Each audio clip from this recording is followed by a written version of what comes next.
poeta é um fingidor. Finge tão completamente que chega a fingir que é dor, a dor que devera sente. E o ator também é um fingidor? Finge tão completamente que chega a fingir que é dor, a dor que está sentindo de verdade?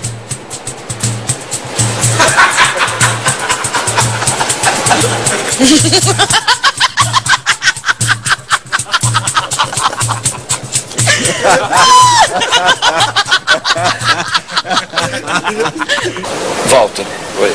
Agora imagina que você está sentindo uma grande dor, uma perda. Queria que você sentisse isso e expressasse essa dor.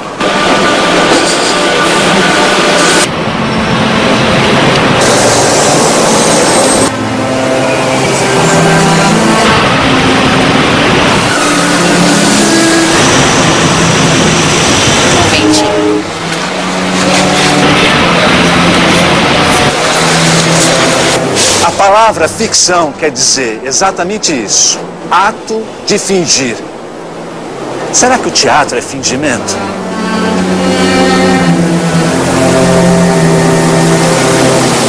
Será que o teatro não pode tratar da realidade? Nesta teleaula, vamos aprender um pouco sobre o teatro burguês, o romantismo e o melodrama. Vamos ver também o realismo e o naturalismo no teatro. Vamos tentar entender o impacto das novas tecnologias nos espetáculos teatrais. E, por fim, vamos compreender o teatro como instrumento de crítica da sociedade.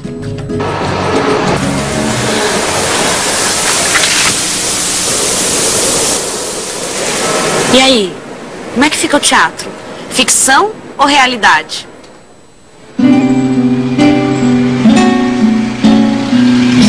Acabei de comentar com a mamãe. Parabéns, tá indo muito Obrigada. bem. Isso aí. Tchau, até a próxima. Tchau. Nossa, dona Leila, quanta amabilidade. Fingimento, tudo fingimento. Ele veio me cumprimentar pela minha administração. Sei.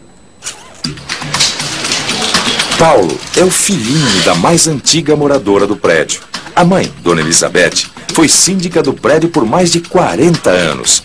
Na última eleição para síndico, ela quis passar o cargo para o filho, mas... Valeu! Ei, pessoal! Obrigada!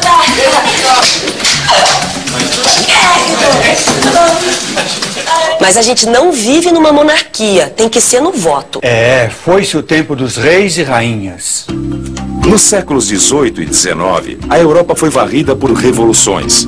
Os reis caíram e foram criadas as assembleias. Todos, naquela época, queriam liberdade, igualdade e fraternidade. No teatro, aconteceu a mesma coisa. Foi em meio a essas mudanças que surgiu o teatro romântico. É, mas teatro romântico é um nome que engana. Como assim? As obras dos autores românticos nem sempre vão tratar apenas de histórias de amor ou paixões impossíveis. O centro do teatro romântico é o ser humano. Mas em vez de contar apenas a história de sua vida ou de sua família, esse teatro vai falar da emoção dos personagens. O texto teatral que predominava era o melodrama.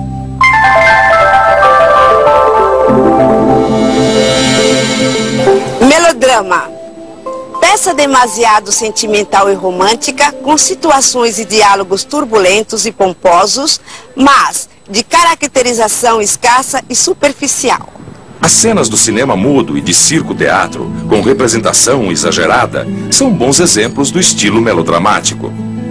E muitos filmes de cinema e telenovelas ainda usam e abusam do melodrama. O melodrama é um estilo que se remete à realidade, né? Mas ele pretende usar a realidade, usar os dados da realidade para passar uma mensagem. Geralmente uma mensagem moralista, uma mensagem que pretende passar uma lição do que é o bom, do que é o bem, do que é o mal, não é?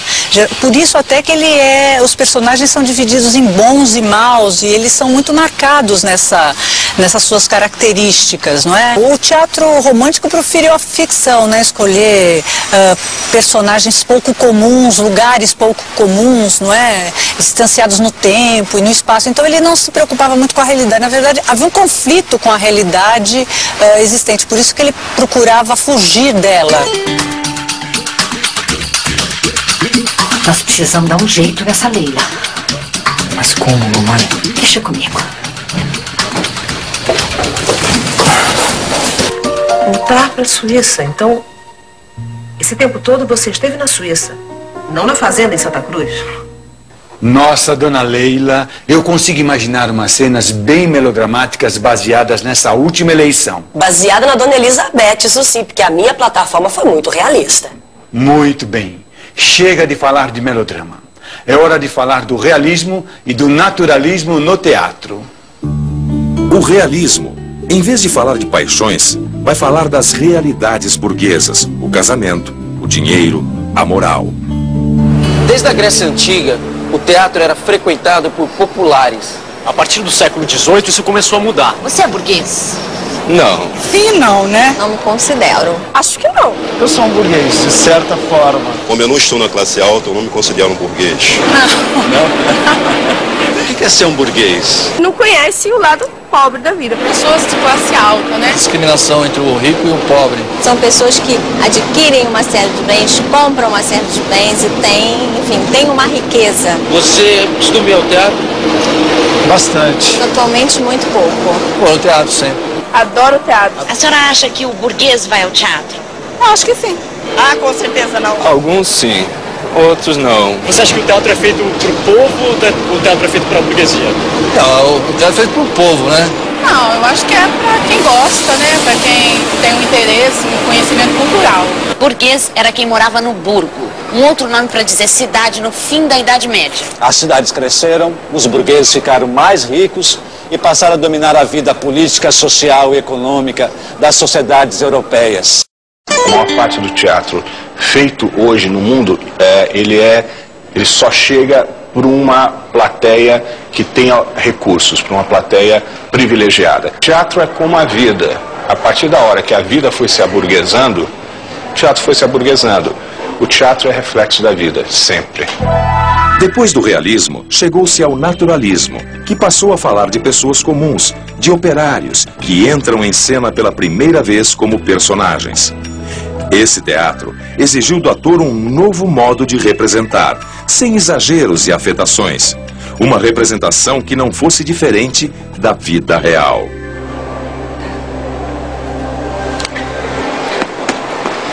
Gente, eu não vou conseguir gravar. Eu tô muito nervosa, minha mãe não tá bem. Calma. Quer um copo d'água com açúcar? Não, gente, não grava não, por favor. Você acreditou que ela estava mal mesmo? Você só acreditou porque eu fiz uma interpretação naturalista imitando a vida real.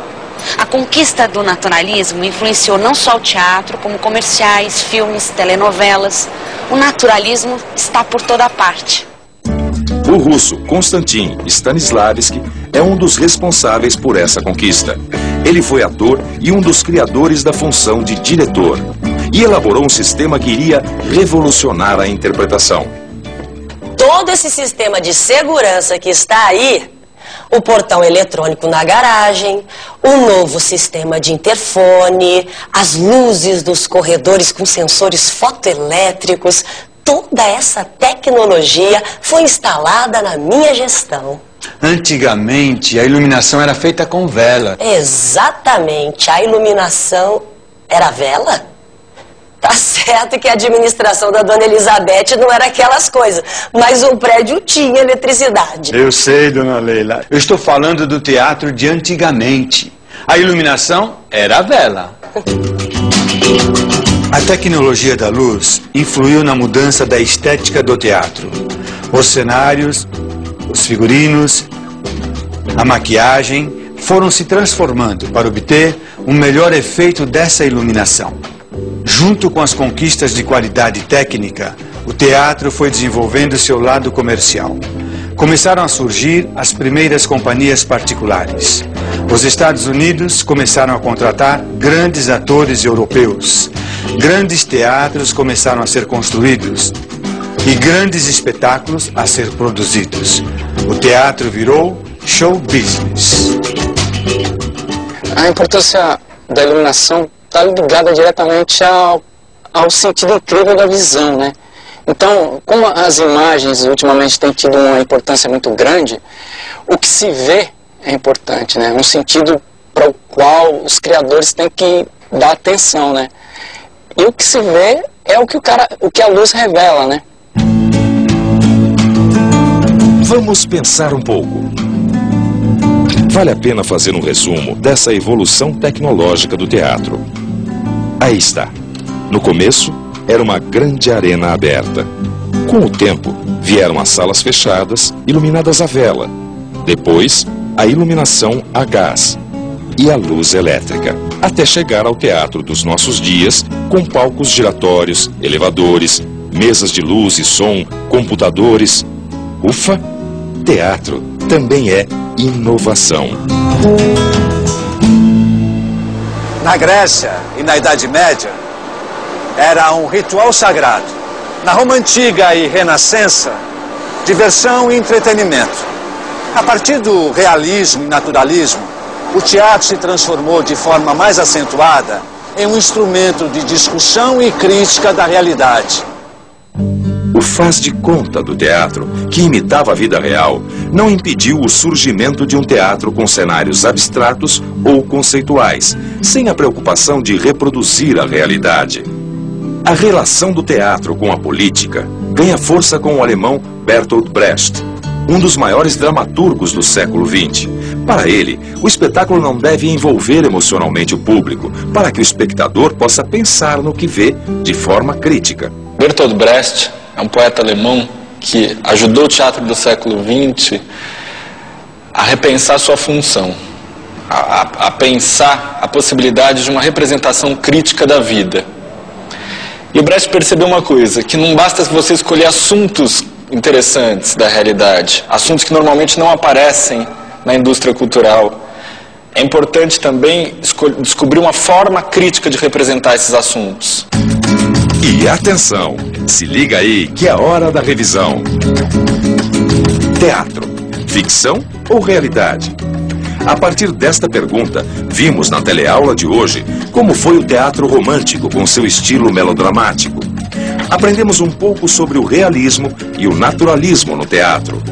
Compreendemos o impacto da tecnologia nos espetáculos teatrais. E vimos o teatro como um instrumento de crítica à sociedade. Isso, dona Elizabeth. Um momento, por favor. Oi, dona Elizabeth. Pois não? Eu também admiro muito a senhora. Isso me lembra a pergunta da teleaula. Teatro, ficção ou realidade? Agora é com você. Bons estudos. Aqui é ficção pura.